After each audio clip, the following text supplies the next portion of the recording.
కానీ ప్రభుత్వ రెసిడెన్షియల్ పాఠశాలలో చదువుకుంటున్నటువంటి విద్యార్థులకు సంబంధించినటువంటి డైట్ ఛార్జెస్ కానీ కాస్మెటిక్ ఛార్జెస్ కానీ 10 సంవత్సరాలు పెంచలేదు.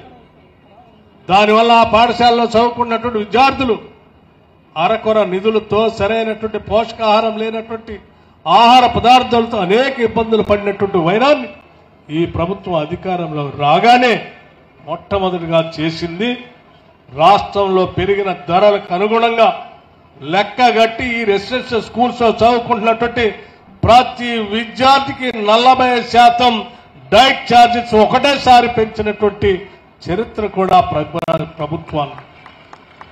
అంతేకాదు పిల్లలు చదువుకునే సమయంలో వాళ్ళకిచ్చేటువంటి కాస్మెటిక్ ఛార్జెస్ సబ్బు కానీ నూనె కానీ ఇతర అవసరాలు కానీ ఏమి పెంచకపోతే కేవలం అవి అరకొరగా నిధులు అందుతా ఉంటే కొనుగోలు చేయలేనటువంటి పరిస్థితుల్లో ఆ పాఠశాలలో చదువుకున్నటువంటి విద్యార్థులకి సరైనటువంటి ఆరోగ్య పరిరక్షణ లేకపోవడం వల్ల ఇబ్బంది పడుతున్నటువంటి పరిస్థితుల్లో గమనించి ఈ కాస్మెటిక్ ఛార్జెస్ ని ఒకటేసారి 200% పెంచినటువంటి ప్రభుత్వం కూడా కేవలం ఈ ప్రభుత్వం.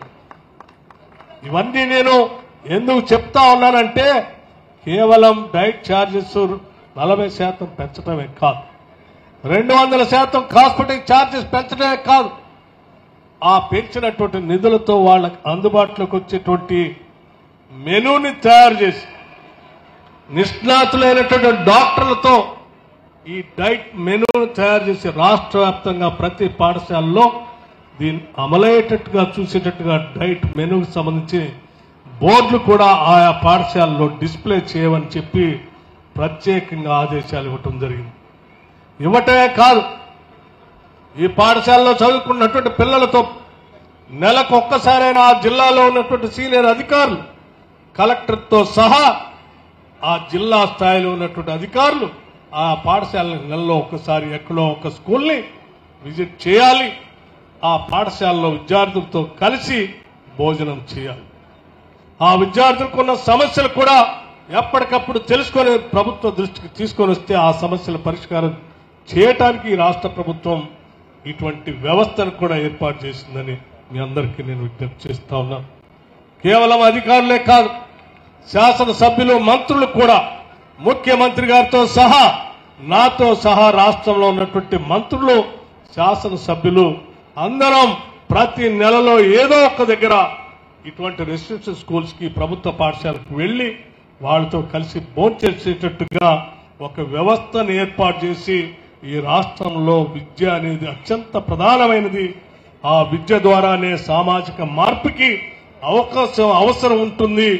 ఈ పేద బడుగు బలహీన వర్గాలకు సంబంధించిన పిల్లలు విద్యతో వాళ్ళ జీవన స్థితిగతులు మార్చుకోవటానికి అవకాశం ఉంటుందనేటువంటి ఆలోచనతోనే ఈ ప్రభుత్వం విద్య పైన అంత ప్రత్యేకమైన దృష్టి సారించి ముందుకు పోతా ఉన్నాం. అందులో భాగంగానే ఈరోజు integrated young India integrated residential school ని వైరా పట్టణంలో మీ అందరి సమక్షంలో ఇక్కడ భూమి పూజ కార్యక్రమం అంటే చేసేటువంటి కార్యక్రమం చేశాం. తప్పనిసరిగా నేను నమ్ముతా ఉన్నాను, ఈ ప్రాంతంలో ఈ యంగ్ ఇండియా రెసిడెన్షియల్ స్కూల్లో భవిష్యత్తులో చదువుకునేటువంటి విద్యార్థులు ఈ రాష్ట్రానికే కాదు, ఈ దేశానికే కాదు, ప్రపంచానికి కూడా దశ దిశ నిర్దేశం చేసే స్థాయిలో ఎదుగుతారనేటువంటి బలమైన నమ్మకం నాకుంది. దానికి కావాల్సిన వ్యవస్థను ఇక్కడ ఏర్పాటు చేస్తా ఉన్నాం. మిత్రులారా, అదే దాంతో పాటు ఈరోజు మరో ముఖ్యమైన కార్యక్రమం కూడా ప్రారంభోత్సవం చేసుకుంటున్నాం.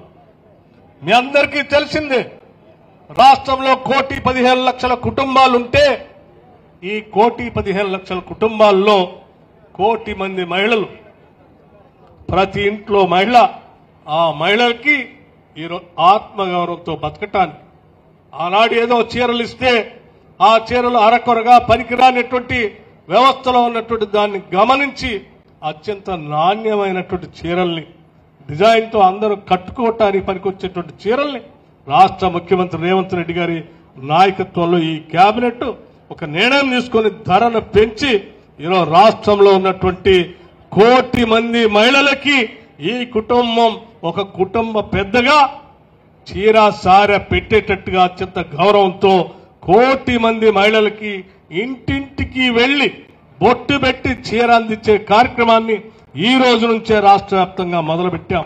ఇది ఈ రాష్ట్రంలో ఉన్నటువంటి మహిళలకి ఈ రాష్ట్ర ప్రభుత్వం ఇస్తున్నటువంటి గౌరవం.